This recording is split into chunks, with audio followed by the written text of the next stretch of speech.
கொள்கின்றேன். இன்று நான் சங்கரனான வான்சிலகம் பற்றி கூற வந்துள்ளேன். அவர் 1886ஆம் ஆண்டு செங்கோட்டையில் பிறந்தவர். அவர் செங்கோட்டையில் உள்ள பள்ளியில் படிப்பை முடித்துவிட்டு அவர் கல்லூரியில் BA படித்துக் கொண்டிருந்தார். பின்பு அவருக்கு திருமணமானது. அந்த சமயத்தில் அவருக்கு அரசாங்க வேலை கிடைத்தது. அவர் அந்த சமயத்தில் வ.உ. சிதம்பரப்பிள்ளை கைது அழைப்பதை தெரிந்து அவருக்கு காரணமான ஆஷ்துரை மீது அவர் மிக கோபமாக அவரை அழிக்க வேண்டும் என்று நினைப்பில் இருந்தார். அவர் அப்பொழுது ஆஷ்துரை கொடைக்கானலுக்கு சுற்றுலாக சென்றார்.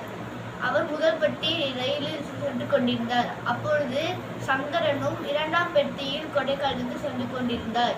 அப்பொழுது மண்ணியாஞ்சி என்ற ரயில் நிலையம் வந்து சேர்ந்தது.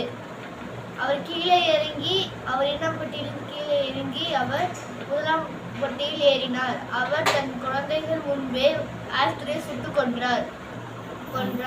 அவர் சிப்பாய்களிடம் மாட்டிக்கொள்ளாமல் இருப்பதற்கு தன்னை சுட்டுக் கொன்றார். அப்பொழுது அவருக்கு 26 வயது. அதனால்தான் மணியாஞ்சி ரயில் நிலையத்திற்கு மாந்தி மணியாஞ்சி என்று பெயர் வந்தது. நன்றி, வணக்கம்.